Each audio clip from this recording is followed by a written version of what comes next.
문광철의 약선사랑입니다. 오늘은 변증약선, 비만에 좋은 약선 요리에 대해서 살펴보시도록 하겠습니다. 이 비만 참 어려워요. 굉장히, 그리고 힘듭니다. 요요 현상도 상당히 많고요. 세포가 비대해져서 이제 비만이 생긴다라고 하는 이제 이야기도 있고, 세포의 숫자가 늘어나서 또 비만이 생긴다 이렇게 생각을 하는 경우도 많이 있습니다. 어차피 뭐 이 두 가지 다 의미가 있는, 어떤 사람은 세포 수가 늘어나고 어떤 사람은 또 세포 자체가 비대해지는, 근데 이 두 가지 부분들이 다 절묘하게 같이 섞여 있는 부분이 아닐까 싶습니다. 근데 비만이 사실은 이제 큰 문제가 되어지는 것은 뭐냐면, 이제 WHO에서도 이미 일단 비만은 이제 질병의 종류에 포함을 시키게 됐거든요. 왜냐하면 비만 자체로 인해서 생겨나는 이제 후유증들이, 그리고 그 일관되게 함께 발생되어지는 이제 그런 질병들이 많이 있기 때문에 질병군에 이제 집어넣은 거죠. 그래서 이미 이제 이 비만은 그렇게 사소하게 가볍게 볼 문제가 아니라 우리가 주의 있게 이제 살피고 또한 조절을 해야 되는 이제 부분이라고 하는 것만큼은 이제 확실한 것 같습니다. 자, 비만을 보게 되면 비만에 의해서 이제 생겨나는 이제 여러 가지 요건들 중에, 사실 우리가 좀 주의를 할 수밖에 없는 이유는, 비만이 생기게 되어지면 이상 지질 혈증이 이제 이렇게 발생을 하게 되는 거죠. 그리고 고인슐린 혈증이라든지 심혈관 어떤 질환이나 고혈압이라든지 수면 이제 무호흡증이라든지, 그리고 호흡저하 증후군이나 제2 당뇨병이나 골관절염, 그리고 이제 그 불임증이라든지 이상 지질혈증과 같은 이러한 질병들이 발생을 하기 때문에, 일단은 우리가 비만에 대한 부분들은 이제 관리를 해야 되는 이제 그런 부분이라고 말씀드릴 수 있겠습니다. 무엇보다도 가장 그 문제시 되어질 수 있는 경우 같은 경우는 이제 심혈관 질환이나 이제 고혈압, 그리고 제2형 당뇨병, 그리고 이 골관절염 자체가 사실 가장 크게 대두되어지는, 가장 걱정스럽게 나타나는 이 부분들이 크다 보니까 비만을 이제 조절해야 되는 거죠. 심혈관 질환을 고치려고 하게 되면 역시 비만, 그리고 고혈압도 역시 이제 개선시키기 위해서 한다면 역시 비만을 해결하지 않게 되지면, 어떤 당뇨병도 역시 마찬가지고요. 이 골관절염 같은 경우도 비만은 해결되어져야 된다, 이렇게 보실 수가 있겠습니다. 서양에 있는 친구들이 우리 동양권에 있는 사람들, 특히 우리 한국인들 같은 경우 생각할 때는 이 뚱뚱한 사람을 찾아보기가 힘들다라고 하는 그런 관념들이 있고, 또 그런 부분에는 이제 우리가 먹는 음식, 즉 한식이나 그리고 김치가 그런 상당히 관계를 만들고 있다, 이렇게 이야기들을 하는 경우들을 봅니다.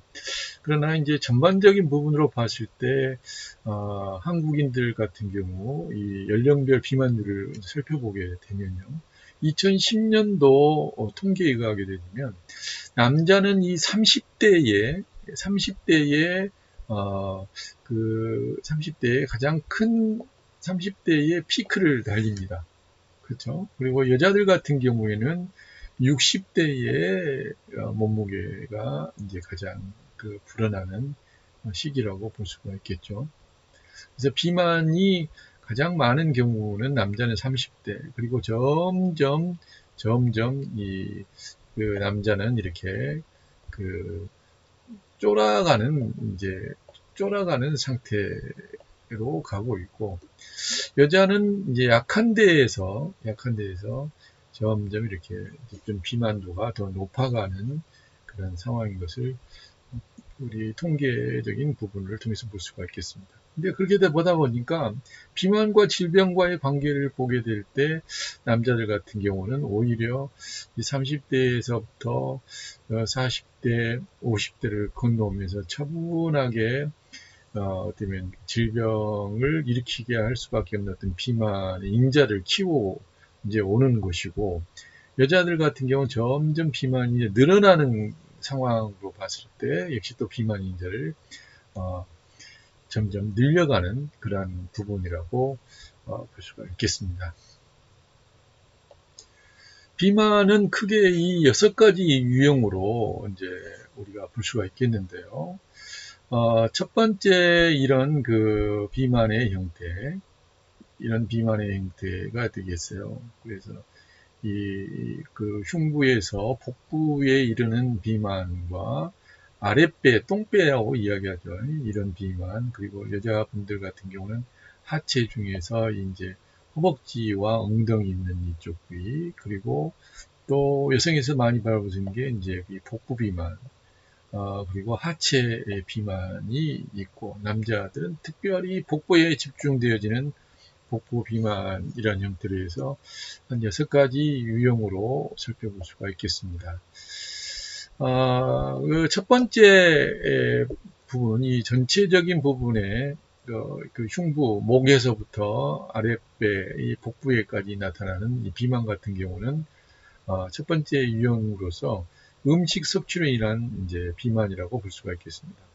즉 뭐 항아리를 닮은 뭐시라 해서 항아리 비만, 즉 뭐 서구형 비만이라고 이렇게 서양인들에게 많이 볼 수 있는 이제 유형이죠. 특별히 고지방 음식과 당분의 과다한 섭취가 그 원인이라고 볼 수가 있겠습니다. 그래서 이 당분, 이러한 경우는 당분 섭취를 줄이고 이제 하루에 적어도 30분씩 걸으면서 가벼운 운동을 하는 것이 무엇보다 이제 중요한 관건이라고 말씀드릴 수 있겠어요. 두 번째 유형은 신경성 위염의 부분입니다. 그래서 즉 스트레스나 신경성 우울증 등의 것들이 이제 비만의 원인이 되어진 거죠. 그래서 감정적으로 스트레스를 받게 되어지면 비정상적으로 이 단 것을 많이 섭취하게 되어지는 경향에서 이제 비만이 발생되는 거죠. 똥배, 아랫배, 얘가 이제 비만인 거죠. 그래서 단 것을 줄이고 스트레스를 덜 받아야 이제 비만이 되어지는 이 악순환의 고리를 이제 끊을 수가 있게 됩니다.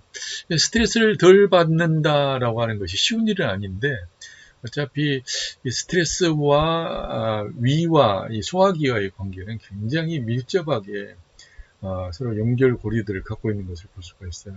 아무튼 그래서 이 두 번째 아랫배에 비만이 나타나는 경우는 바로 신경성 위염의 것들과 이제 일치한다. 세 번째 유형은 그 허벅지, 특히 여성들에게 많이 나타나는 비만인데 허벅지 비만이죠. 이건 이제 글루텐 과다형 비만이죠. 글루텐이라고 하면은 이제 밀이나 보리 같은 곡물 속에 존재하는 이제 글루테닌이라고 하는 성분이 이 복합 단백질로 반죽을 쫄깃하게 만들어서 풍부한 식감을 주게 하는 것인데, 그래서 빵이나 면 요리에 꼭 들어가는 성분으로 알려져 있습니다. 이런 그 글루텐 과다의 비만형 같은 경우는 이제 흔히 호르몬 불균형을 겪는 여성들에게서 나타나서 활동적이지 않고 장시간 앉아있는 일들을 하는 경우에 많이 나타나는데, 그렇기 때문에 장시간 앉아있는 일을 피하고 술이나 담배를 멀리해야 될 필요가 있겠습니다. 이렇게 이 허벅지 부분에 과다한 비만이 있는 경우는 이제 글루텐 과다형 비만이다, 이렇게 이제 볼 수가 있어요. 네 번째 유형은 대사성 비만이 되겠는데요. 이건 이제 뭐 특별하게 아랫배보다는 이 복부 비만을 볼 수가 있죠. 이 복부 비만이 이제 두드러지게 나타나는 부분이라 이제 대사성 비만이라고도 이야기합니다. 그래서 아랫배가 풍선처럼 부풀어 오는 유형으로서 과도한 탄수화물이 잉여 에너지를 전환되어서 지방으로 쌓이거나 운동 부족으로 인해서 칼로리를 소모되지 않는 경우에 나타납니다. 운동 부족이 탄수화물에 이제 과도한 탄수화물 섭취도 문제지만 운동 부족이 문제가 됩니다. 만성 변비로도 이제 이어지기 때문에 운동량을 늘리고 섬유질이 많은 식단을 섭취해야 하겠습니다. 특히 알코올 섭취량을 줄이는 것이 가장 중요하다. 복부 비만, 혹시 복부 비만을 앓고 계신 분들, 고민하고 계신 분이라 한다면 알코올 섭취량을 줄이고 운동을 늘리고 탄수화물 섭취를 줄이는 방법이 이제 대사성 비만을 해결하는 방법이다. 이렇게 보시겠어요. 그리고 다섯 번째 유형은 정맥순환 장애형 비만입니다. 정맥순환이 제대로 이루어지지 않게 되질 때 하체 비만이 이제 발생을 하는 거죠. 그래서 임산부와 이게 다리가 붓는 사람에게 나타난 유형이고 다소 유전적인 경향을 띱니다. 가볍게 걷거나 계단 오르기 등의 운동을 하는 것이 정맥순환에 도움을 준다.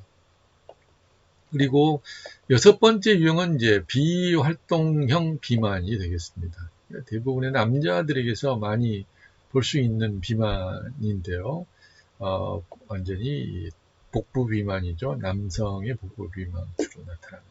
신체 활동이 거의 없거나 이제 운동이 부족한 경우에 지방이 바로 축적되는 유형이 되겠습니다.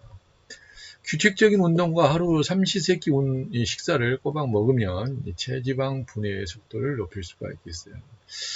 이제 이런 복부 비만 같은 경우는 이제 삼시세끼를 이제 꼬박 잘 챙겨서 먹는 스타일들은 아니고요. 주로 아침 이제 몇 개 거르고 한 끼나 두 끼를 먹을 때 좀 폭식을 하는 그런 스타일들도 많이 있는 것을 볼 수가 있겠습니다. 지금 현대의 임상적인 연구들이나 일반 식품 영양적인 연구에서도 음식을 이제 무엇을 어떻게 먹느냐에 달려 있다. 거기에 따라서 비만으로부터 탈출을 할 수도 있고 또 더 그 비만의 골짜기로 더 깊숙이 빠져들 수도 있다. 이렇게 늘 이제 연구를 하고 있는데요. 사실 음식에 관련돼서 지금 현재 이분 같은 경우도 보면은 제 느낌상 그러는 거예요. 이분도 음식은 어떤 음식을 먹을까의 이 부분, 이 음식을 먹을까, 이 음식을 먹을까. 근데 이제 제 눈에는 어떻게 보이냐면 이분 같은 경우는 무엇을 먹을 건가가 이미 이제 정해져 있고 이제 이분은 어떻게 먹을 것인가에 대한 부분을 같이 이제 나눠주고 있는 것이 아닌가 싶어요. 그래서 음식은 무엇을 먹을 거냐 아니면 어떻게 먹을 거냐. 실제로 음식은 무엇을 먹느냐보다 어떻게 먹느냐가 참 중요한 이제 관건이 되고 있습니다. 그래서 무엇도 무엇이지만 어떻게 먹느냐에 대한 부분을 가지고 이제 명상 프로그램에 이제 연결하는 이제 그런 작업들이 이제 이미 이제 깊숙이 일어나고 있고 미국 쪽이나 캐나다 쪽 그리고 유럽 쪽 같은 경우에서는 이런 정신적인 이제 먹는 방법 그래서 알아차림에 먹는 방법 이런 그 명상적인 먹기 명상이라고 하는 부분들의 프로그램이 들어간 것을 다이어트와 함께 연관시키기도 하고 정신적인 부분과 연관을 시켜서 의료보험까지도 이제 확대돼 가고 있는 그런 추세가 돼 있습니다. 그래서 굉장히 많은 연구들이 일어나고 있는데 이 대표적인 연구 같은 경우는 바로 여기 지금 보여지고 있는 이 마인드풀 이팅이라고 하는 이제 그 먹기 명상에 관련된 부분입니다. 원래 이 먹기 명상, 이 마인드풀 이팅이라고 하는 경우는 이제 MBSR 프로그램에 뿌리를 둔 이제 프로그램입니다. 그래서 이 MBSR 프로그램이 그 알아차림 명상이라고 하는 이제 명상법인데요. 이 명상법 내에 먹기 명상이라고 하는 그 프로그램이 그 안에 세팅이 되어 있어요. 그래서 그 세팅 속에서 그 건포도라든지 뭐 오렌지라든지 그리고 그 샌드위치라든지 이런 것들을 가지고 알아차림 그냥 먹는 것이 아니라 그냥 허겁지겁 습관적으로 먹는 것이 아니라 그 음식들이 오게 된 배경들, 그 음식이 내 몸속에 들어가지고 어떤 일들을 일으킬 수 있을까, 이런 부분들을 천천히 알아차리면서 이제 먹는 방법이죠. 이런 것이 정신적인 스트레스 해소에 굉장히 큰 도움이 되더라. 그리고 다이어트에도 체중 조절에도 식이 습관을 만드는데도 굉장히 중요한 그 방법이 되더라 해서 상당히 이제 각광을 받고 있는 방법입니다. 그래서 지금 우리가 비만과 약선 요리에 대한 부분을 이야기를 하고 있는데, 비만이라고 하는 부분에 있어서 무엇을 먹느냐도 굉장히 중요한 부분이지만 어떻게 먹느냐도 역시 우리가 같이 연구해야 될 부분이다, 이렇게 생각이 돼서, 어차피 약선 요리라고 하는 것이 약이 되게 하는 요리가 돼야 되잖아요.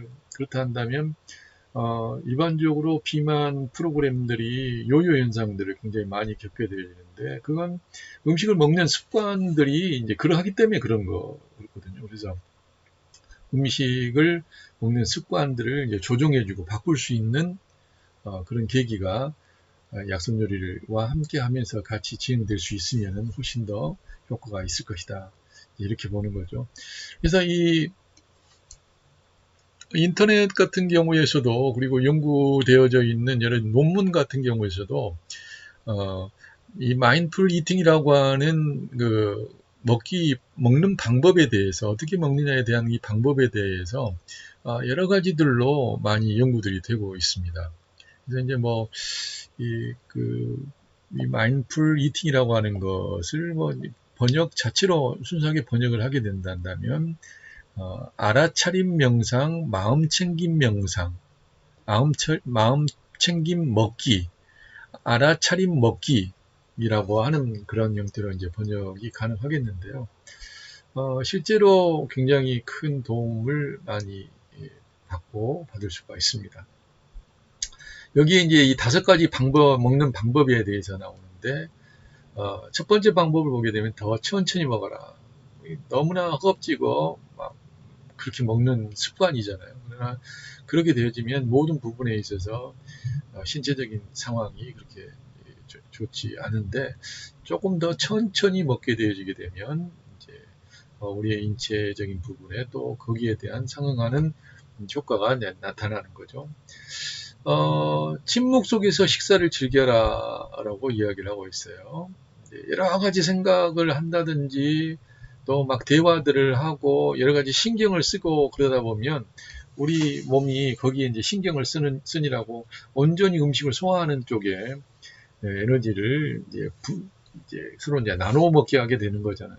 그러나 침묵 속에서 이렇게 식사를 하게 되어지면 온전히 올곧이 이 식사만 하게 되어지기 때문에 훨씬 더 낫겠다. 그리고 전화나 TV를 일단 꺼놓고 식사를 해라. 맛에 주목하면서 식사를 해라. 내가 원하는 맛만이 아니라 이 음식은 어떤 맛이지 맛을 탐구해 가면서 맛을 보는 것이죠. 그래서 맛에 주목하면서 구체적인 맛에 첫 맛은 어떤데 중간 맛은 어떻고 마지막 맛은 어떤가, 이게 맛을 계속 추적해 나가면서 주목하면서 식사를 하게 되어지면 결국에는 다이어트의 부분까지는 도달하게 될 수 있다는 거죠.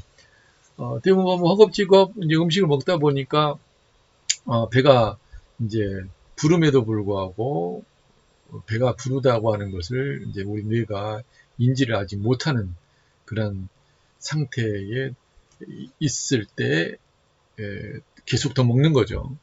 그러나 천천히 먹다 보게 되면 뇌에서 이제 포만감이 이제는 이제 그만 먹어도 된다라고 하는 이런 그 신호를 보내게 될 수가 있는데, 너무 허겁지겁 빨리 먹다 보니까 맛에 주목하지 않고 막 전화기 들고 뭐 TV를 보면서 막 여러 가지 잡담을 하면서 먹다 보니까 그런 그 이제 뇌에서 이제 그만 먹어도 된다라고 하는 신호를 이제 못 받는 거죠. 그리고 또 그 신호를 내리기 전에 이미 내리기 전에 이미 이제 뭐 거의 다 먹어버린 식사 후 한 10분 정도 되게 되면 거의 신호들이 내려오기 시작하는데 10분 전에 이미 포만 상태에 이를 정도로 많이 먹어버리게 되죠.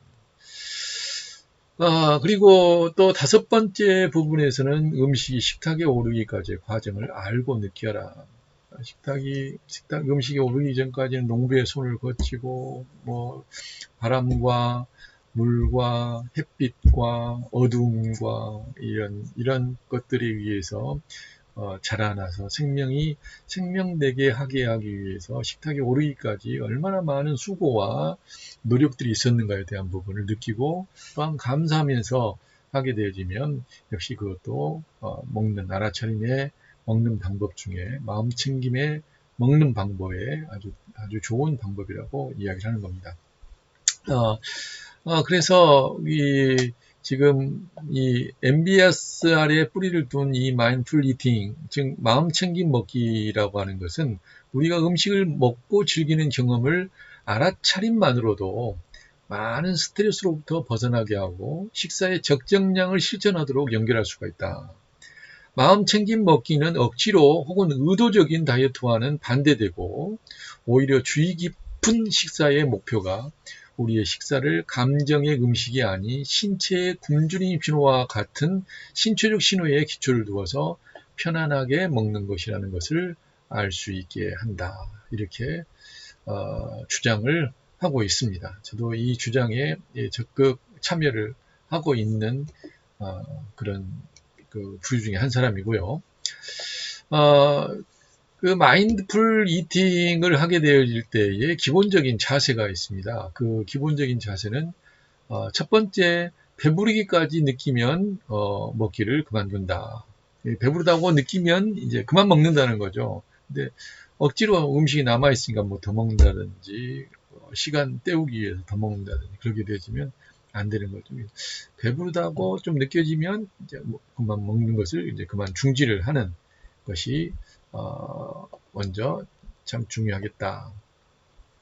그리고 감정에 좌우되기보다는 실제 배가 고플 때 먹는 방법이 됩니다.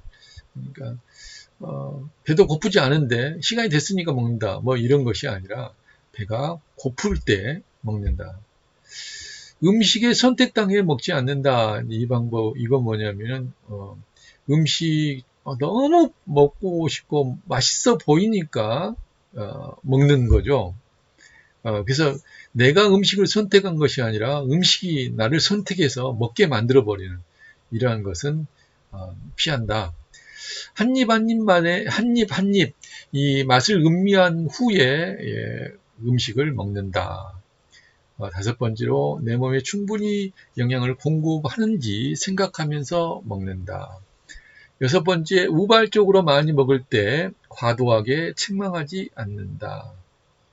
나는 이제 이렇게 먹은 거 보니까 너는 정말 먹는 것에 환장해가지고 너는 도대체 다이어트가 절대 될 수도 없고 하면서 그렇게 먹었던 나 자신을 비난하거나 책망하지 말라는 이야기입니다.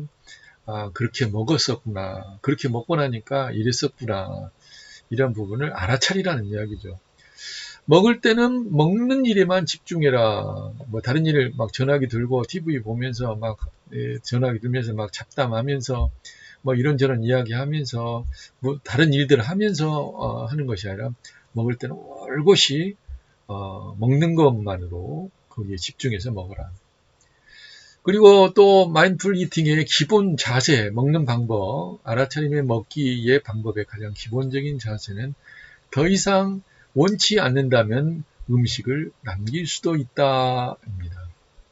어떻게 음식을 남겨? 음식은 그냥 다 깨끗하게 먹어야지. 남는 음식은 죽어서 저승 갈 때 이제 그 맛도 없는 음식 먹어야 돼. 뭐 어릴 때 교육을 받을 때도 그러니까 내가 먹을 수 있는 만큼만 음식을 덜어 먹는 것도 상당히 이제 중요하죠. 그러나 거기까지 가기 위해서는 내가 얼마만큼 먹을 수 있느냐에 대한 것들까지 다 같이 가르쳐야 되니까 굉장히 이제 어느 정도 수준에 도달을 해야 되겠죠. 그리고 아홉 번째는 천천히 꼭꼭 씹어서 먹는다. 허겁지겁 그냥 두세 번 씹고 나서 삼키는 것이 아니라 천천히 꼭꼭 씹어서 맛을 음미하면서 먹는다. 그리고 마지막 10번째 부분에 보게 되면 마인드풀 이팅을 하고 있는 점을 인식한다. 나는 지금 먹기 명상을 하고 있는 것이다 라고 하는 것을 인식하면서 먹는 것이 기본적인 자세 중에 하나가 된다고 볼 수가 있겠습니다. 그렇다면 마인드풀 이팅에서는 언제 음식물을 섭취하고 언제 음식물 섭취를 멈춰야 하느냐. 이제 이 부분을 이제 7단계의 형태로 나눠 놓고 음식물을 섭취해야 될 때의 상황과 음식물을 섭취를 멈춰야 될 상황의 상황을 이제 나눠 놨습니다. 그래서 1단계부터 7단계로 볼 수가 있는데 첫 번째 1단계는 몹시 배고프고 몹시 굶주린 상태다. 2단계는 적당히 배고프고 극심히 배고픔을 느끼는 상태다. 3단계는 약간 배고프고 약간 위가 비어있는 상태다. 이런 경우 1단계에서 이 3단계의 상태에서는 음식물을 섭취해야 될 그런 단계라고 볼 수가 있습니다. 그렇죠? 그래서 2단계에서는 음식물 섭취를 하는 거예요. 1단계에서. 그리고 바로 이제 이 4단계 중간 배부름도 느끼지 못한다. 이게 4단계는 배고프지도 않고 배부르도 않고 이제 뭐 적당한 상태죠. 적당한 이제 포만감의 상태에 도달한 상태. 그리고 배고프다고 느끼지 않는 상태. 6단계는 매우 배부른 상태입니다. 위가 적당히 늘어났다고 느껴지는 겁니다. 7단계는 몹시 배가 배부르고 위가 가득 차 있는 상태죠. 근데 멈춰야 되는 상태는 이 바로 멈춰야 되는 상태는 이 그 네 번째 이 단계를 넘어선 다섯 번째에서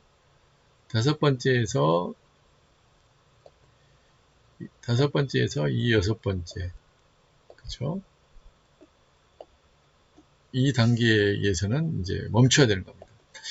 그래서 우리가 봤을 때 2단계와 3단계에서는 이제 먹고 5단계하고 6단계에서는 멈춰야 되는 이런 아무 때나 막 먹는 것이 아니죠.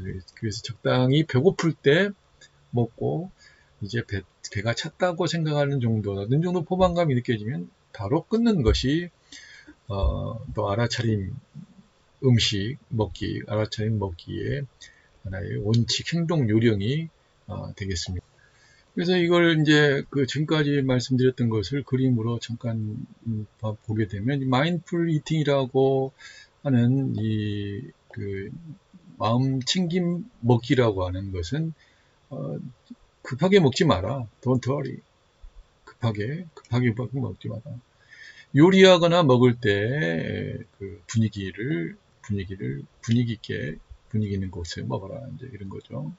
그 다음에 음식의 맛을 보면서 먹고 아주 부드럽고 릴렉스한 음악을 이제 들으면서 이제 먹어라. 약간의 이제 물을 같이 마셔주고 몸과 마음을 릴렉스하게 편안하게 한 상태에서 꼭 앉아서 먹어라.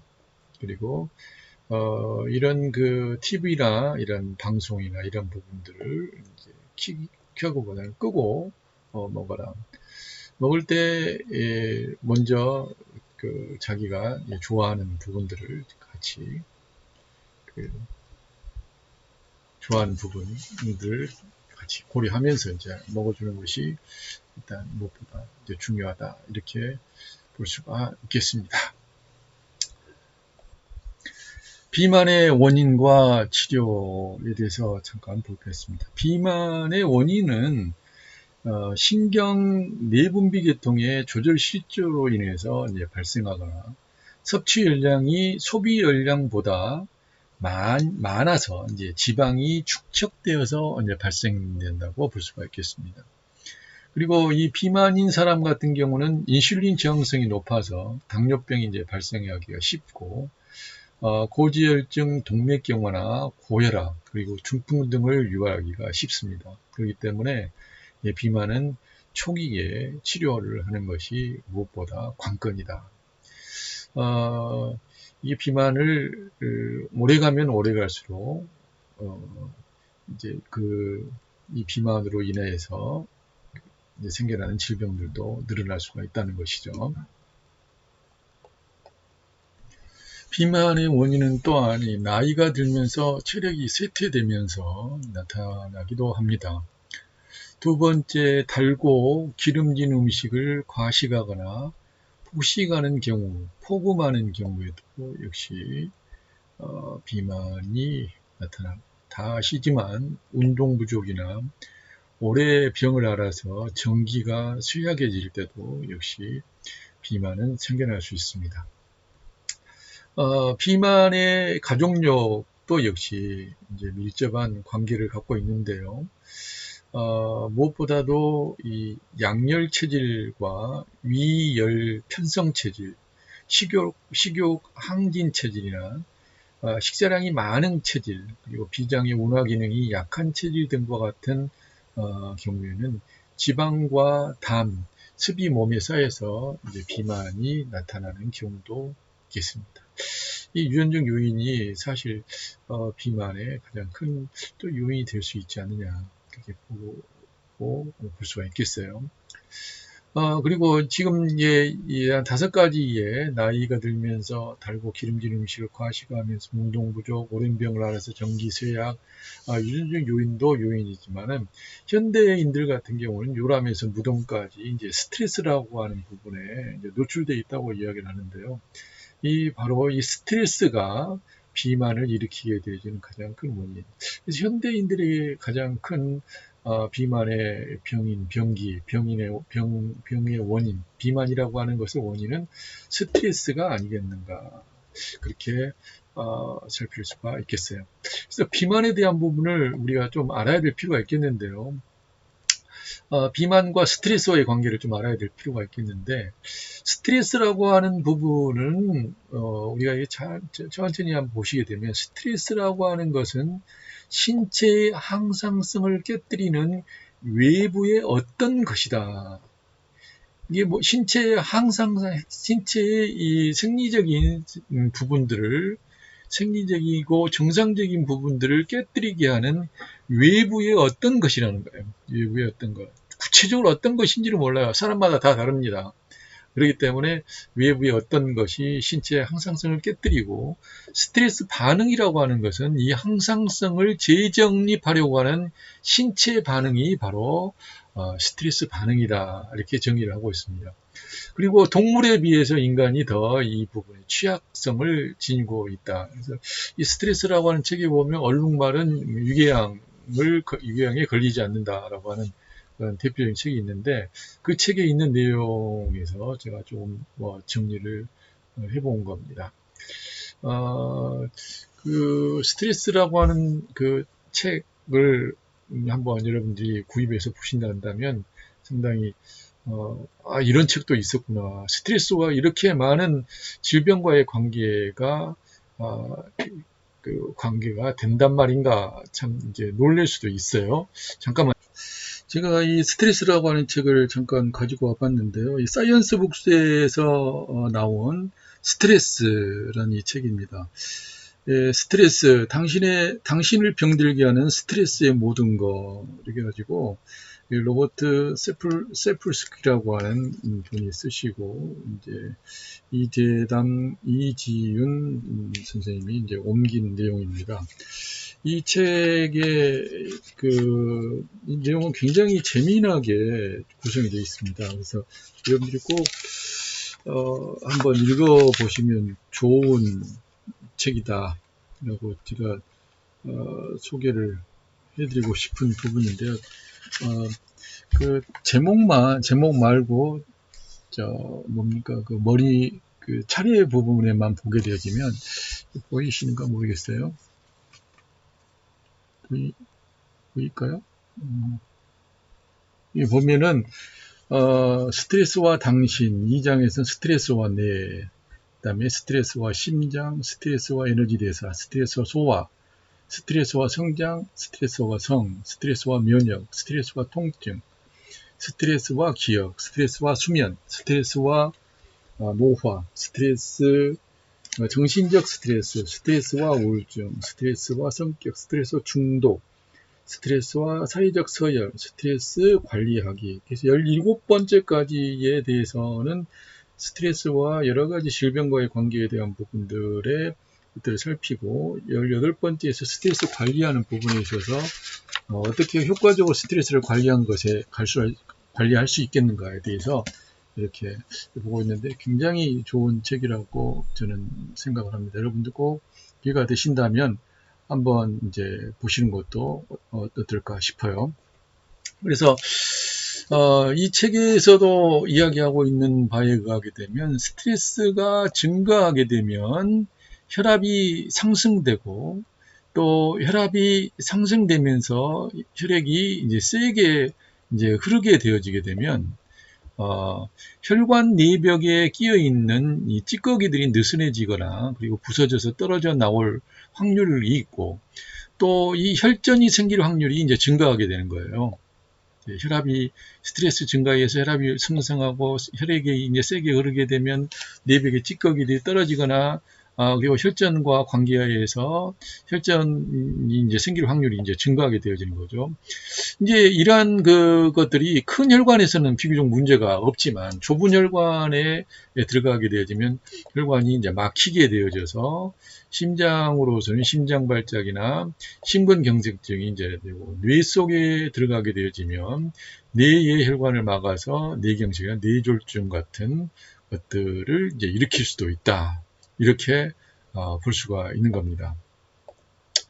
그리고 또한 스트레스와 에너지 대사와의 관계도 보게 되면, 앞에서는 스트레스와 질병과의 관계지만 스트레스와 에너지 대사의 관계를 보게 되면, 스트레스를 받게 되어지게 되면, 궁극적으로 스트레스를 받게 되어지면 혈액 속의 인슐린 수준이 증가하게 됩니다. 그리고 포도당 수준도 증가하게 되어지고, 수축기 및 이완기 혈압이 역시 증가하게 되고, 인슐린 저항성이 생겨나고, LDL 콜레스테롤은 이제 늘어나고, 또한 HDL 콜레스테롤은 이제 부족하게 되어지죠. 그래서 줄어들었으면 좋을 LDL과 늘어났으면 좋을 HDL이 서로 이제 좋지 않은 결과들을 나타내게 되고, 혈액 속에 지방 및 콜레스테롤이 이제 과잉하게 되어지죠. 일반적으로 우리가 여기 이제 보실 때 이 혈액 속 인슐린 증가, 포도당 증가, 수축기 이완기 혈압 증가, 인슐린 저항성, 그 다음에 콜레스테롤 과잉, HDL 부족, 그 다음에 혈액 속의 지방 및 콜레스테롤 과잉, 이 부분이 한 9가지 정도에 대한 부분에서 한 4가지 정도, 한 2-3가지 정도, 4가지, 서너 가지 정도 만 있어도 사실은 대사 증후군이라고 이야기를 하거든요. 그리고 결국에는 이런 부분이 심장 발작이나 뇌졸중과 같은 중대한 질병과 이 사망에도 이르게 하는 그런 결과를 만들어낼 수도 있다. 그렇기 때문에 스트레스는 비만과 질병과 이 에너지 대사 속에서도 굉장히 밀접한 그런 상관관계를 지니고 있다고 하는 것을 볼 수가 있어요. 우리가 음식물을 씹게 되어지게 되면, 음식물을 먹게 되게 되면 단백질을 섭취하게 되어지고, 그 다음에 전분과 당분, 탄수화물을 섭취하죠. 그 다음에 지방물을 섭취하죠. 그래서 주로 이제 그 단백질, 탄수화물, 지방 이 3가지 그 영양분들을 이제 섭취를 이제 하게 되어지는데, 이게 이제 혈액 속으로 들어오게 되어지게 되면, 혈액 속에 있을 때는 단백질은 아미노산의 형태로, 그 다음에 전분, 당분이라든지 탄수화물은 포도당의 형태로, 지방은 지방산과 글리세롤 형태로 있게 됩니다. 그렇지 않게 되면 얘들이 흡수가 될 수가 없거든요. 그래서 일단은 단백질은 아미노산으로, 탄수화물은 포도당으로, 지방은 이제 지방산과 글리세롤로 이제 분해가 되어지고, 이 부분이 이제 남아 돌아가게 되면 다시 이제 단백질로 이제 저장이 되고, 글리코겐으로 저장이 된다든지, 트리글리세리드로 이제 저장이 되어지는 거죠. 근데 이 저장이 되어지는데, 만약에 스트레스 유발 물질의 스트레스를 받게 되어지는 위급한 상황들이 나타나게 되어지면, 바로 이 단백질로 구성되어 이런 글리코겐 이런 형태로 저장되어 있었던 것이 다시 아미노산이나 포도당을 이제 이런 형태로 해서 다시 동원된다는 거예요. 그래서 스트레스와 에너지의 대사와의 관계에서는 굉장히 불가분해, 뗄래야 뗄 수 없는 그런 관계가 놓여지게 됩니다. 그래서 스트레스가 좋지 않은 스트레스를 받게 되어지게 되면 이런 그 에너지 대사에 문제가 발생이 되어져서 무엇보다도 이제 질병 그리고 비만에 노출될 확률이다. 그래서 우리가 이제 좀 그 비만이 있는 사람들 스트레스를 많이 받고 있구만 이제 이렇게 이야기들 많이 하잖아요. 그리고 질병이 걸렸을 때도 이건 스트레스성이야 라고 이야기하는 경우들이 많이 있는데 그런 부분은 바로 이와 같은 상황 때문에 그렇다고 말씀드릴 수가 있겠습니다. 동양의학적인 비만의 병기와 특징에 대해서 살펴보도록 하겠습니다. 비만이라고 하는 것은 이 병으로 간주되어지는데 병의 부위가 주로 비장이 관할하는 근육과 살에 있지만 기육에 있지만 장기의 기호와도 아주 밀접한 관련이 있다는 겁니다. 양기가 쇠약해지게 되어지면 이 담습이 성해져 비만이 될 수 있고 비장의 기운이 허약하게 되면 운하 기능이 무력해져서 수공물질이 잘 보내지지 못해서 비만이 됩니다. 즉 혈액순환이 약해지거나 수액의 기화작용이 약해서 비만이 되는 거죠.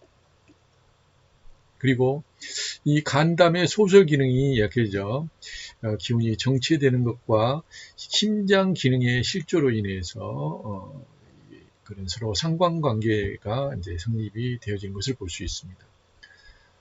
이와 같이 봤을 때 비만의 병은 이런 특징들을 지니고 있다고 볼 수가 있는데요.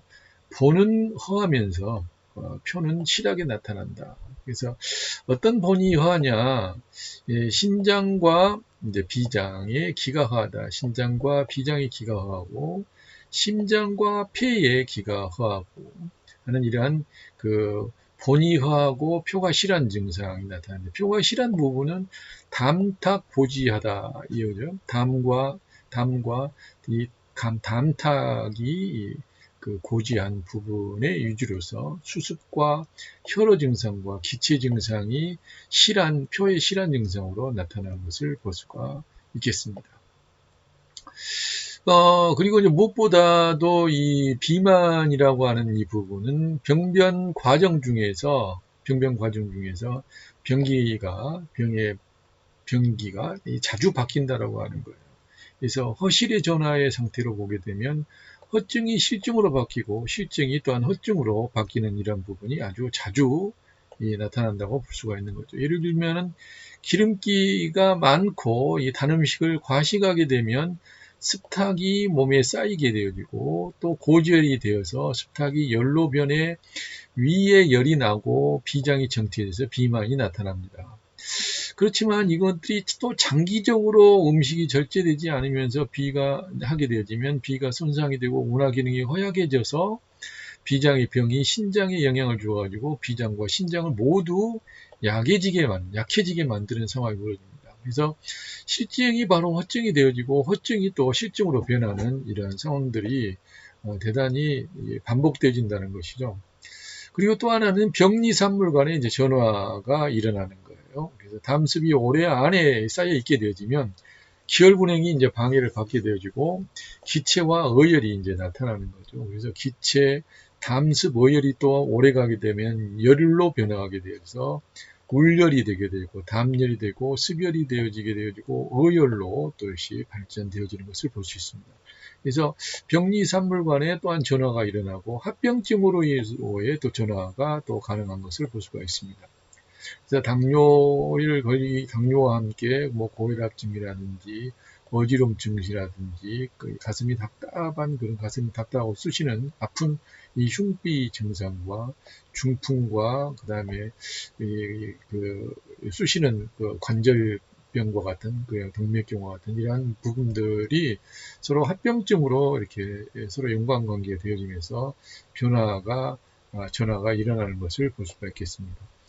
그래서 우리는 이 약선을 함에 있어서 비만의 약선을 진행하는 과정에 있어서 이제 우리가 좀 조심을 해야 되고 주의해야 될 상황들을 좀 알아야 되겠는데요. 무엇보다 약선을 하면서는 당분이 많거나 지방이 많은 음식은 이제 철저히 피하는 것이 굉장히 무엇보다 중요하다. 그리고 섬유질이 많은 음식을 많이 이제 섭취하게끔 하는 것이 이제 중요하겠습니다. 그리고 저녁 식사를 더 적게 하고 그것보다 식초를 이제 많이 먹게 하는 이러한 부분들이 이제 비만 약선에 이제 주의해야 될 이제 상황들로 볼 수가 있겠습니다. 이석가모니 부처님의 의학에 대해지면 어, 수행자들은 마땅히 하루에 한 끼 정도만 식사를 해라. 그래서 그 한 끼는 이제 아침을 이야기했었던 거거든요. 아침이라고 하면은 이제 눈을 떠서 이제 그 해가 중천에 떠 있는 그때까지를 이제 아침으로 잡아서 그때에 식사를 하고 그때 이후로는 이제 가능하면 수행자들은 먹지 말라. 그게 이제 건강에도 좋고 수행하는데도 이제 좋기 때문에 이제 그렇게 이야기를 했던 거죠. 그래서 나중에 후에 보게 되어지면 이제 그 정착을 이제 하게 되죠. 이 수행자들이 그러면서 이제 한 끼만 먹고 있는 것이 이제 너무 불편했었던 부분이 있었던지 이제 수행자들이 또 그런저런 이야기를 하게 되자 뭐 질병이 있거나 이제 꼭 몸이 너무 허약한 사람 같은 경우는 그래도 하루에 2끼 정도를 먹어라. 이제 그렇게 이야기를 했던 것이고, 근데 그 후에 또 발전돼 가지고 이제 하루 3끼까지 먹게 됐지만 주님 말씀에 의하게 되어지면 아침은 마땅히 사람이 먹는 것이고 점심 이후에는 이제 짐승들이 먹는 것이고 저녁은 귀신들이나 먹는 것이다. 이제 이 정도로 저녁은 우리 몸에 그렇게 크게 큰 도움을 주지 못한다는 거거든요. 그래서 수행자들 마땅히 아침을 먹고 오후에는 이제 과일 같은 경우도 이제 가볍게 먹고 저녁으로는 이제 차나 물 정도만 이제 마시게 했었던 부분이 있었던 걸 볼 수 있어요. 그래서 비만 약선을 생각하면서 이제 저녁 식사를 적게 하라는 이 부분에서 그게 떠오른 부분인데 무엇보다 식사 이 부분을 그 저녁은 이제 피하는 것도 중요하겠습니다. 근데 요즘 보면은 그 뭡니까 저 간헐적 단식이라고 하는 방법 등에서 비만을 추구하는 경우들이 있는데 이런 경우는 아침을 안 먹거든요. 근데 부처님은 아침은 꼭 먹어라 그렇게 이야기했던 것에 비하면 간헐적 단식 같은 경우는 조금 물론 간헐적 단식이 아침을 먹지 말라는 이야기는 아니죠.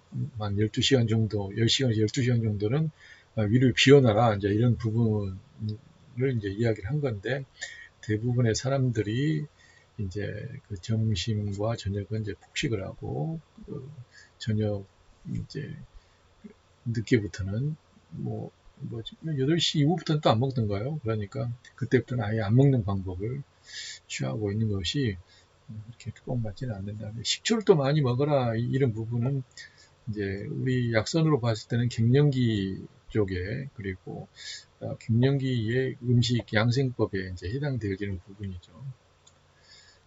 그리고 이 식초 중에 들어있는 아미노산 같은 경우는 체내 지방을 이제 소모시키고 지방과 단백질 대사를 진행시켜서 다이어트 작용을 하기 때문에 그 신음식을 이제 좀 먹어주라 이렇게 이야기가 되는 거라고 생각이 듭니다. 그리고 이 비만에 좋은 그 비만 약선에 좋은 식품으로는 비만과 어열이 겸해 있는 사람에게는 이제 그 울금이나 호박, 진피, 내복자, 간담에 열이 있는 사람 용담초, 치자, 황금, 습열이 많은 사람에는 금전초, 택사, 인진숙, 치자를 이제 같이 쓰고 단순한 비만에 좋은 식품으로는 동과 생선류, 해초류, 오이, 무, 버섯류, 옥수수, 배추, 두부, 차잎, 콩나물, 산약, 하엽, 공룡산사, 토끼고기, 샐러리, 토마토, 팥, 율무, 다시마가 되겠습니다. 비만에 좋은 약재로는 이제 하수오, 하엽, 옥미수, 그다음에 토사자, 구기자, 옥죽, 지왕, 산사, 내복자, 치자, 방기, 그 다음에 택사, 복령, 저령, 시호, 국화, 인진수, 대왕, 여정자, 한련초, 창출, 백출, 백편두, 영지, 하고초, 상능, 단삼, 결명자, 번사엽, 그리고 동과피, 차전자, 시오가 되겠습니다. 비만을 일으키는 세균이 발견됐다라고 하는 뉴스가 있었습니다. 그래서 이 비만을 일으키는 세균을 박멸하게 되어지면 비만도 잡을 수 있다라고 하는 이제 과학적이고도 이제 임상적인 이런 데이터들이 나오고 있는데, 우리는 지금부터 비만의 변증 시선, 동양과학적인 부분으로 와서 비만을 일으키게 되어지는 그 원인과 방법들을 살펴보는 비만의 변증 시선에 대해서 살펴보도록 하겠습니다.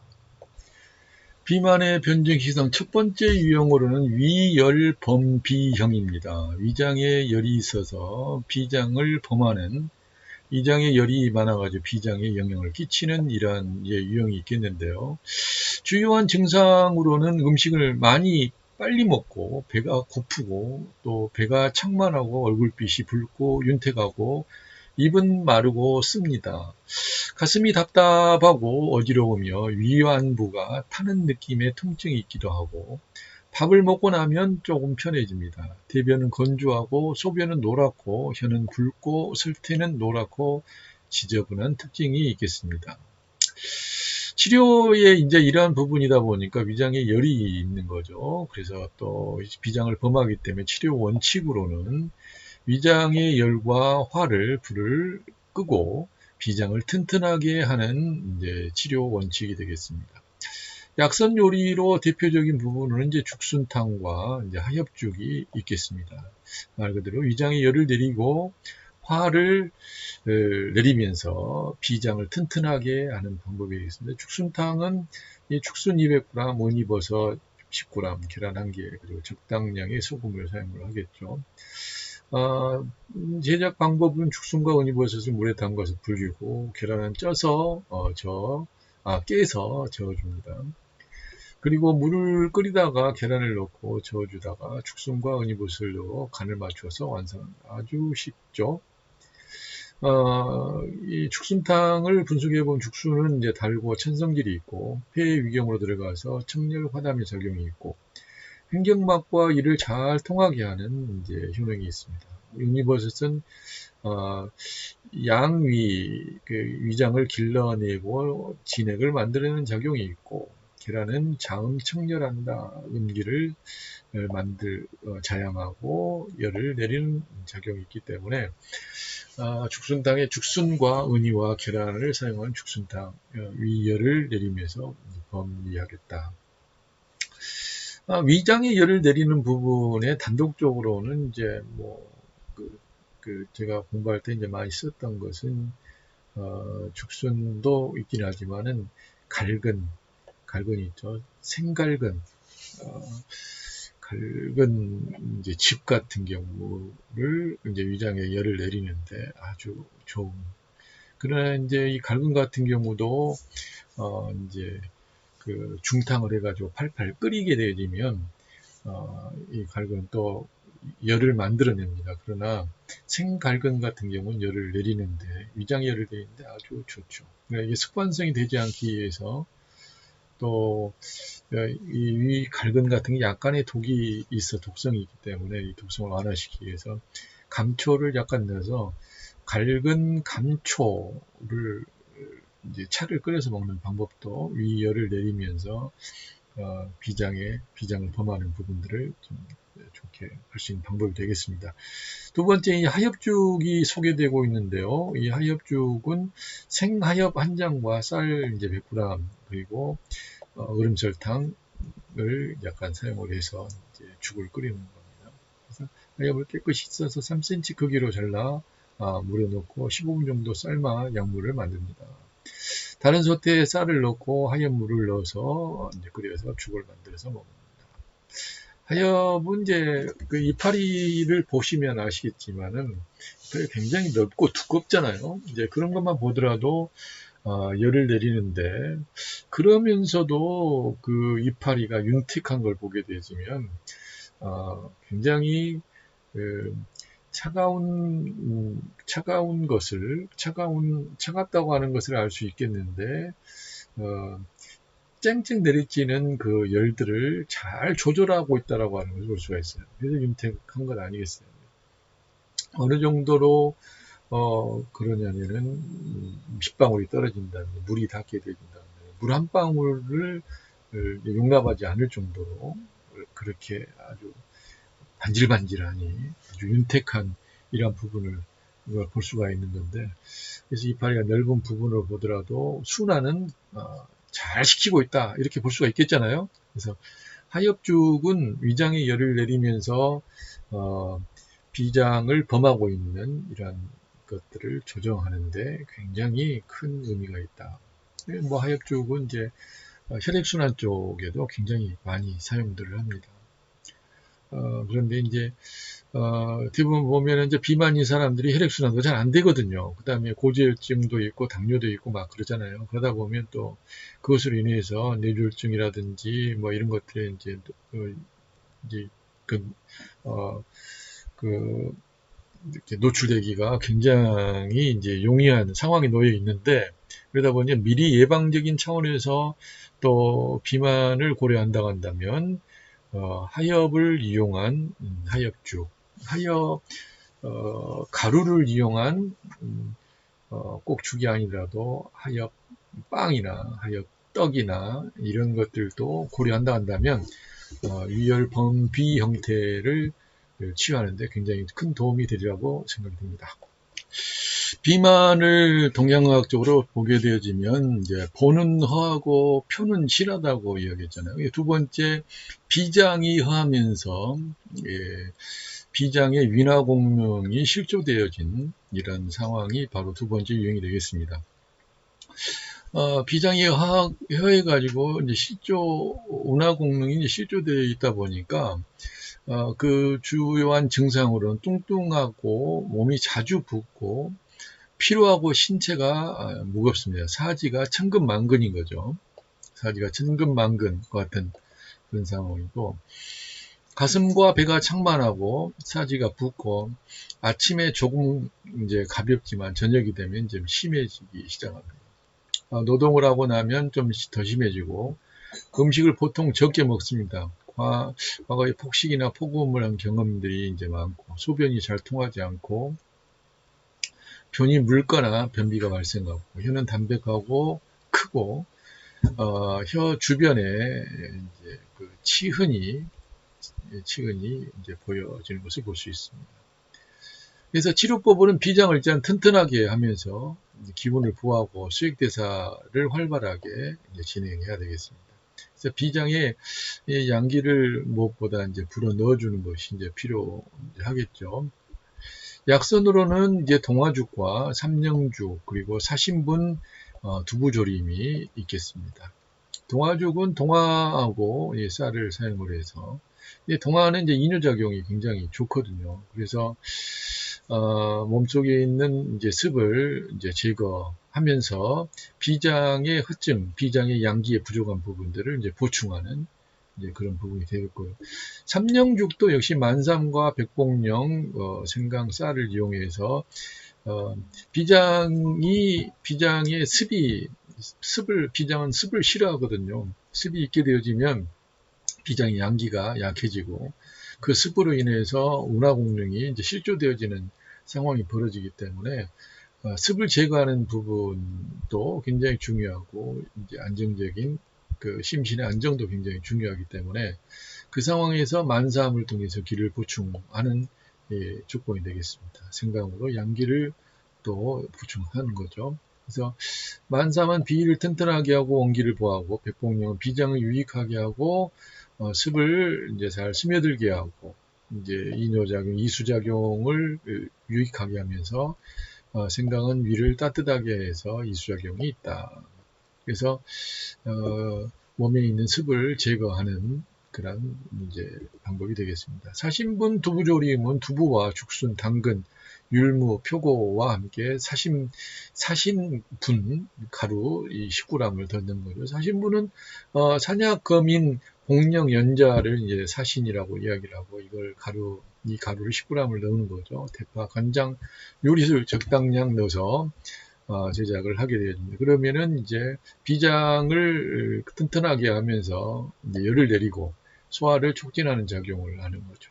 그래서 온화 평보하는 이제 효과가 있어서 식욕을 개선시킬 뿐만 아니라 설사를 멈추게 하는 효능이 있고, 불필요한 습을 제거하고 비장의 기능을 활발하게 해서 비위가 허약한 비만자에게 아주 적합한 약선이 되겠습니다. 동화죽, 삼령죽, 차신분 두부조림은 비장이 허하고 그래서 그 위나 공능을 실조한 상황에 아주 적합한 약선이라고 볼 수 있겠습니다.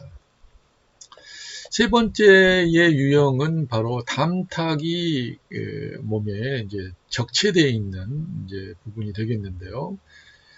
담탁이 몸에 적체되게 되어지면 이제 형체가 성하고 체격이 뚱뚱하고 몸이 무겁고 사지에 권태감이 있습니다. 물론 이제 몸이 뚱뚱한 사람 치고 뭐 사지가 가볍고 날렵한 사람은 드물죠.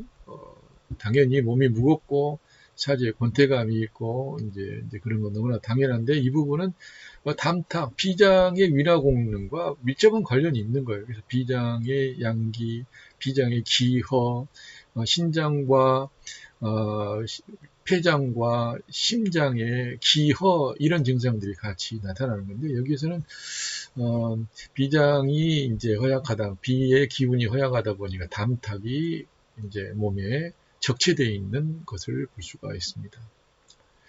어지럽기도 하고 토하고 싶지만 토하지 않고, 입이 마르지만 물을 먹고 싶지는 않고, 기름지고 느끼한 음식이나 술을 좋아하고, 정신이 필요하고 눕기를 좋아합니다. 설태는 하얗고 설태가 좀 지저분한, 그래서 담탁을 제거하는, 담과 습을 제거하는 그러한 치료법을 세우게 되는데, 이 담탁을 제거하는 부분의 약선으로는 진피음과 율무행인죽이 여기 해당이 되겠습니다. 진피음은 진피와 행인, 수세미를 사용을 해서 이제 그 음료를 만들어 먹는 것이죠. 그리고 율무행인죽은 율무와 행인과 약간의 얼음 설탕을 이용을 해서 죽을 끓여서 먹게 되어지면, 율무의 건비 거습 작용과 행인의 선폐의 작용이 같이 합해져서 화담 작용을 더 유익하게 하게 되겠습니다. 마지막으로 비장과 신장이 모두 이제 허한 경우죠. 특히 비장과 신장의 기가 다 이제 허한 경우에 나타나는 경우인데요. 비장과 신장의 기가 모두 허하게 되어지게 되면 몸이 비대하고 얼굴이 부종이 자주 나타나고, 정신이 필요하고 누고 싶지만은 또 기운이 없고 무력감이 심합니다. 배는 창만하고 벼는 묽고 식은땀이 자주 나고 천식기가 있고, 움직이면 심하고 형체가 차게 보이고, 손발이 차고 하지에 부종이 있고, 소변은 아침에는 적고 밤에는 자주 나오고, 혀는 담백하고 크며 설태는 하얗고 얇고 맥은 깊고 가는 특징이 있겠습니다. 그렇기 때문에 비장과 신장의 기운을 돋구기 위한 치료 원칙을 특이해야 되겠죠. 그래서 비장과 신장을 따뜻하게 보호하고 수액대사를 활발하게 진행하기 위한 잉어탕과 새우 오이볶음이 이 약선에 응용될 수가 있겠습니다. 잉어탕은 잉어와 비파, 화초, 그리고 생강, 향채, 요리술, 그다음에 대파, 식초 적당량을 사용해서 이제 탕을 끓이게 되어지면, 여러분이 잘 아시는 대로 잉어 같은 경우는 이제 물을 잘 흐르게 하잖아요. 그 다음에 종기를 없애게 하는 작용이 있고, 비파와 이 화초는 이제 그 따뜻하게 보호하면 이제 비장과 위장을 따뜻하게 보호하게 되어지죠. 생강은 또한 따뜻하게 위를 보호하면서 이제 물이 잘 흐를 수 있도록 이수작용이 이제 원활하게 하는 걸 돕게 했습니다. 새우 오이볶음 같은 경우는 이제 보리새우 400g에 오이 1개, 그다음 대파 1개, 약간의 소금과 그다음에 계란 흰자, 연근가루와 기름 적당량을 이용해서 이제 복금을 사용하게 되면 새우의 따뜻한 성질이 신장을 보호하고 또 오이의 찬 성질이 비위대장경으로 들어가서 열을 내리면서 동시에 물이 잘 흐르는 이수작용과 또 장을 윤택하게 해서 변이 잘 통하게 하는 효과가 있겠습니다. 자, 그렇다면 이제 지금부터는 우리가 요리, 대표적인 요리들을 하나하나씩 좀 살펴보시겠는데요. 첫 번째로 보실 요리가 바로 이제 구기자 곤드레밥이 되겠습니다. 보기만 하더라도 살 빠질 것 같죠? 구기자 곤드레밥. 구기자는 보호간신하면서 강근고를 하는 이제 간과 신장을 튼튼하게 해주는 대표적인 또 약재 중에 하나죠. 이와 함께 곤드레밥을 같이 쓰게 되면 이뇨작용이 있어서 부종이나 수종에 좋고 몸에 쌓여있는 중금속 성분을 배출하게 하여서 다이어트 식품에는 아주 효과적이라고 볼 수 있겠습니다. 간세포의 기능을 활발하게 하여서 홍달과 간 경화에도 좋은 약선이 되겠습니다. 구기자 곤드레밥, 만드는 방법은 여러분들이 쉽게. 그러나 이제 여기에 보면은 곤드레, 찹쌀, 맵쌀, 다시마, 들기름, 국간장 이렇게 양념가루가 들어가는데 아무래도 이제 탄수화물 비율이 이제 너무 높죠. 그래서 이제 여기에 들기름 2큰술 정도면은 기름 같은 경우에는 지방은 얼추 많은데 단백질량이 이제 부족하기 때문에 제가 생각하기로는 여기에 구기자 곤드레밥을 할 때 구기자 곤드레 콩밥을 같이 해도 될 것 같고 아울러서 여기에 이제 약간의 이제 그 두부를 곁들여서 나오는 방법도 구기자 곤드레밥이긴 하지만 옆에 두부가 같이 곁들여서 나오면 그 단백질을 보충하는 부분에서 탄수화물, 단백질, 지방의 비율도 얼추 맞아지게 하는 이제 구기자 곤드레밥이 될 수 있겠다 그런 생각이 듭니다. 연잎 다음에는 연잎 하수오밥입니다. 연잎은 역시 마찬가지로 열을 내려주는데 아주 좋은 재료 중에 하나죠. 그리고 또 혈액순환과 그 혈지방을 낮추고 콜레스테롤 각종의 이런 그 대사성 질환에도 효과를 발휘할 수 있겠는데 연잎의 크기를 보게 되면 큰 살림을 하고 있는 거나 마찬가지예요. 작은 잎이 아니라 큰 잎이잖아요. 크고 두꺼운 이파리를 지니고 있으면서 그 이파리가 마르지 않고 촉촉하게 적셔 있는 살림을 잘하는 이파리죠. 이런 걸 보게 되면 넓은 이파리, 아주 큰 집 살림을 할 수 있을 것 같은 이파리의 내공, 이건 이 연잎인데 이런 것만 보더라도 혈액순환과 관련되어져서 큰 역할을 할 수 있는 그런 효능들을 지니고 있겠다 이렇게 볼 수가 있는 겁니다. 그래서 이제 그 고혈압이라든지 당뇨라든지 이제 그리고 뭡니까 이제 비만이라든지 뇌졸중이라든지 이런 부분에는 연잎이나 연잎 가루라든지 이런 것들을 잘 활용해서 사용을 하게 되면 굉장히 좋은 효과를 기대할 수 있으리라고 생각합니다. 여기에서도 연잎과 하수오가 같이 만나서 간의 해독을 촉진시키고 단백질과 지질, 당질 함량이 이제 많이 있고 빈혈 예방에도 효과가 있다. 하수오와 간장과 신장을 보호하고 정혈을 돕는다. 구기자는 간을 윤택하게 하고 정기를 보호하고 근골을 튼튼하게 하면서 소갈병에 효과가 있다. 이렇게 소개가 되고 있습니다. 그렇기 때문에 여러분들이 보시는 바와 같이 이러한 연잎 하수오밥 같은 경우를 이제 비만에도 사용을 하겠는데 여기 이제 부재료는 서리태 10g이 들어가고 밤이나 은행, 연근, 대추 들어가면서 단백질의 양을 조금 더 일반적인 밥에 비해서 높이고 있는 것을 볼 수가 있어요. 그래서 이제 좀 계산을 해봐가지고, 그래도 여기서는 제가 볼 때 단백질은 여전히 약간 부족합니다. 그래서 비만이기 때문에 육고기는 절대 먹어서는 안 된다. 이런 부분보다 닭고기, 닭가슴살 같은 경우 조금 더 넣게 되면 탄수화물, 단백질, 지방, 비가 맞아가고 훨씬 더 이 비만을 더 바로 잡을 수 있는 효과를 기대할 수도 있으니까 여러분들이 그건 여러분의 취향에 여러분에 맡기도록 하겠습니다. 다음으로는 다이어트 묵밥이 되겠는데요. 이제 묵밥입니다. 묵밥. 도토리무, 곤약, 율무, 닭뼈, 그다음에 묵은지, 동치미 육수, 그다음에 부재료는 양배추, 비타민, 무순, 그다음에 새싹, 모든 베이비순, 그다음에 김가루, 들깨가루, 닭뼈, 그다음에 다시마, 대파, 양파.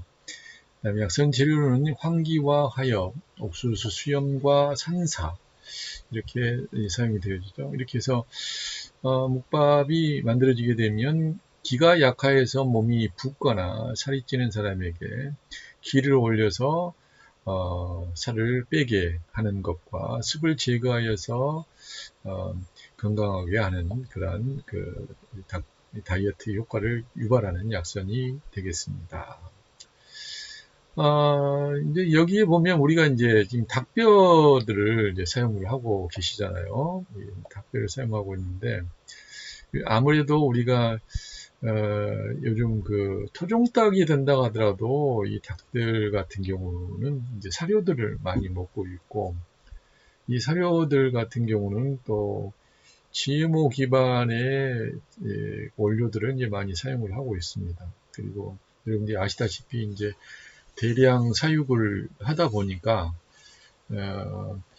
그 병을 예방하기 위해서 항생제를 이제 투여할 수밖에 없는 입장에 놓여 있어요. 그래서 만약 여러분이 닭뼈를 쓰시게 된다 하게 되면 한번 충분히 한번 끓여내고 첫 번째 끓여낸 물은 버리고 두 번째 끓인 물들을 이제 사용하셔서 이제 육수를 사용을 하시는 것을 이제 여러분들에게 이제 보내드리고 싶습니다. 제 높아하신만은 아니라고 생각을 해요. 그래서 아무튼 육고기를 쓰는 부분에서는 저는 반대를 하지는 않습니다. 그러나 특히 이제 그 붉은색 고기가 아닌 이제 흰색 고기라고 한다면 적당량 사용을 하시는 것은 좋다고 생각을 해요.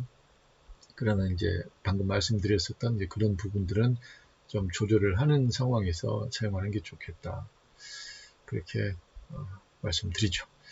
자, 다음은 옥미수 황태 떡국에 대해서 살펴보도록 하겠습니다.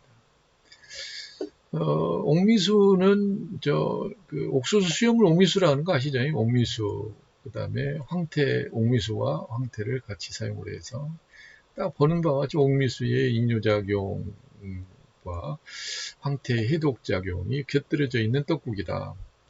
그래서 습을 제거하고 뭉친 것을 풀어주고 평소에 얼굴이나 이제 몸에 붓는 사람에게 좋다. 선생식품을 많이 섭취한 사람, 당뇨병이나 심장질환이 있는 사람, 살이 많이 찐 사람에게 좋다. 간질환이 있거나 갑상선 항진증, 임파계통에 질환이 있는 사람에게 효과가 있다. 떡과 황태, 굴과 무 사용이 되어지고 있어요. 달걀과 대파, 다진 마늘, 다지마 들어가고 옥미수 수염, 하엽과 흑지마가 들어가고 있습니다. 그래서 개인적으로 봤을 때 이 옥미수 황태 떡국은 다이어트 식품으로 상당히 훌륭한 작품이다 그렇게 보고요. 의외로 이 떡국 같은 경우가 떡국의 떡이 양이 굉장히 많습니다. 그러니까 여기에는 탄수화물을 고려해서 떡국의 양은 좀 줄이고 오히려 굴이라든지 황태 그리고 무가 들어가는데 여기에 다른 야채 종류를 좀 추가를 하게 된다면 훨씬 더 나을 것 같다는 생각입니다. 일반적으로 육고기는 그 레시피를 보지 않아도 알듯이 한 30% 무조건 양을 줄여야 돼요. 육고기 양은 무조건 줄여야 되고, 우리의 그 탄수화물로 주로 이루어져 있는 그런 음식 같은 경우는 일반적으로 봤을 때 이제 그 탄수화물 종류, 떡이라든지 이런 방금 얘기한 떡국떡이라든지 면 종류라든지 이런 부분은 무조건 3분의 1을 줄여야 됩니다. 이것도 이래야 탄수화물, 단백질, 지방 비가 어느 정도 잘 맞아요. 그러니까 이 옥미수 황태 떡국이라고 하는 이 부분을 놓고 비만을 이제 생각하는 변증을 했다라고 하는 것은 저는 이거 자체로는 하등의 문제가 없는 걸로 오히려 굉장히 권장하고 싶은 부분인데, 단 한 가지 있다 한다면 이 떡국의 떡량이 조금 많다. 이제 그럼 조금이 아니라 30% 줄여야 됩니다. 무조건. 그 다음에 굴 양도 역시 약간 줄여야 될 필요가 있다. 우리가 절대적으로 보면은 탄수화물 양도 많이 사용을 하고 있고, 그리고 이제 곡류의 탄수화물이죠. 그리고 또 육류의 단백질을 사용했다 하면 많이 사용합니다. 안 사용하면 이제 거의 안 사용하지만, 사용했다 하면 대부분 너무 많이 사용하는 것이 일반적으로 이제 드러나는 부분들이 아닌가 싶어요. 자, 그리고 지방분해를 촉진하는 베이비 채소 샐러드도 역시 마찬가지로 굉장히 다이어트 식품에는 이제 각광을 이제 받는데, 지방분해를 촉진하는 이제 베이비 채소라고 지금 이름이 붙어져 있어요. 자, 베이비 채소 15g, 그 다음에 토마토 1개, 거기에 오이 1개, 그 다음에 자연 발효 식초 2큰술, 올리고당 1큰술, 죽염 약간 들어갔습니다. 자, 이 부분을 본다 한다면 여기에는 이제 완전히 육고기는 이제 없고, 단백질이 나올 만한 부분은 여기는 없어요. 없고, 여기에 또 오일 종류도 이제 들어가지 않았습니다. 이것만 먹는 상태로 보게 되지면, 저는 진정한 다이어트의 음식이라고는 생각하지 않아요. 왜냐하면, 진정한 다이어트 음식은 장기적으로 가야 되는데, 장기적으로 가기 위해서는 적어도 탄수화물, 단백질, 지방 비는 이제 맞추면서 가야 되죠. 거기에 조금의 단백질을 조금 줄이고, 지방비를 조금 더 줄이면서 가는 것이 다이어트에 해당되어지는 것이지, 지방 빼버리고 단백질 빼버리고 탄수화물로만 이제 뭔가를 해보겠다, 이건 금방 요요 현상을 이제 일으킬 수밖에 없다. 그래서 여기는 지방분해 촉진을 위한 베이비 채소 샐러드라고 이야기했는데, 지방분해가 제대로 일어나기 위해서는 단백질이 필요합니다. 역시 또 지방이 필요합니다. 지방산 없이 지방분해, 탄수화물만 가지고 제대로 일어날 수가 없는 거죠. 자, 그 두 번째로는 감자와 당근채 냉콩국입니다. 감자 2개와 당근, 삶은 콩 2분의 1 공기, 죽염을 사용하고 있습니다. 여기에도 이제 이걸 가지고 사용을 하는데, 저는 여기에 지방이 약간 들어갔으면 좋겠다. 그래서 올리브유나 코코넛유를 조금 집어넣어주면 훨씬 좋지 않겠냐, 그런 생각이 듭니다. 다음에는 이게 다이어트 효과가 아주 큰 다시마 조림에 대해서 말씀드리겠습니다. 염장 다시마 100g, 그 다음 올리브유와 포도씨유 2큰술, 그 다음에 조총 2큰술, 간장 1큰술, 그 다음에 여기에는 지금 2큰술이면은 상당히 지금 현재 양이 많아요. 양이 많고, 아무리 올리브유하고 올리브유나 포도씨유 했는데, 포도씨유는 이제 오히려 제가 사용을 안 했으면 좋겠고, 제가 개인적으로는 그 올리브유를 사용하시는 게 좋지 않냐. 올리브도 불포화 지방산이고 포도씨유도 불포화 지방산이지만, 올리브유는 포도씨유에 비해서는 조금 더 안정적인 불포화 지방산이에요. 단일 불포화 지방산이고, 포도씨유는 다중 불포화 지방산이에요. 그러니까 어찌 본다 한다면 포도씨유는 굉장히 불완전한 그 지방산 구조를 지니고 있다고 볼 수가 있죠.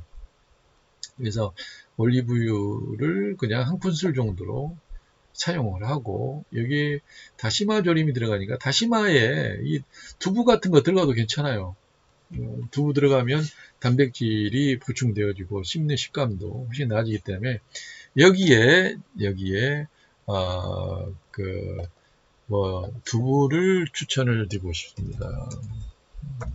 두부를 추천을 드리고 싶다. 두부를 추천을. 자, 이렇게 보시고 마지막으로 그 차 한 가지를 소개를 해드리고 있습니다. 살이 쏙 빠지는 미네랄 차라고 소개를 하고 있습니다. 여기에 마른 표고버섯 2개, 그 다음에 마른 다시마 3쪽, 그 다음에 물 2리터, 죽염 약간 이제 이렇게 들어가 있어요. 그래서 표고버섯은 혈액 속의 콜레스테롤과 혈압을 낮추고 혈액순환을 원활하게 하므로 미네랄이 많은 다시마와 함께 차로 마시면 다이어트에 아주 좋다 이렇게 말씀드리고 있습니다. 지금까지 우리가 그 다이어트에 관련되어진 이제 그 여러 가지 그 내용들을 살펴보았습니다. 근데 이제 무엇보다 여러분들이 저는 그렇게 생각을 해요. 그 비만이기 때문에 살을 빼가지고 아름다움을 추구한다. 이거 참 좋은 이야기죠. 그러나 비만을 일으키기 위해서던 원인을 이제 제거하는 것도 굉장히 중요하고 비만으로 인해서 생겨날 질병을 예방하는 차원에서도 역시 또 중요한 부분이라고 말씀드릴 수가 있겠는데 요는 음식만 가지고 할 거냐 아니면 이 몸과 마음을 같이 이제 다이어트 할 거냐 이렇게 이 부분을 우리가 좀 깊이 있게 살펴볼 필요가 있지 않겠습니까?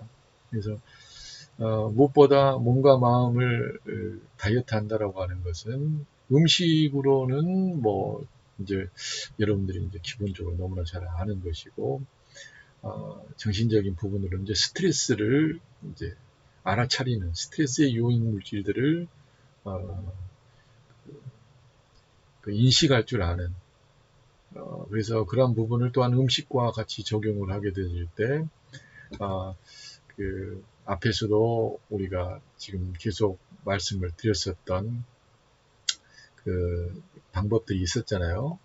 음식을 먹게 되어질 때 배부르다고 느끼면 먹는 것을 그만한다. 감정에 좌우되기보다는 실제로 배가 고플 때 먹는다. 음식에 의해서 선택당하지 말고 내가 음식을 선택해서 먹어라. 한 입 한 입 이제 맛을 음미하면서 먹는다. 내 몸에 충분하게 영양이 공급되어지는가를 생각하면서 먹는다. 그리고 우발적으로 많이 먹을 때 이제 과도하게 자신을 책망하거나 비난하지 말라. 먹을 때는 이제 먹는 일에 집중을 해라. 또 음식물을 남기는 것에 대한 부분에 대해서 너무 무겁게 생각하지 마라. 그리고 가능하면 천천히 꼭꼭 오랫동안 씹어 먹는다. 이런 것들을 생각하면서 기본적으로 음식이.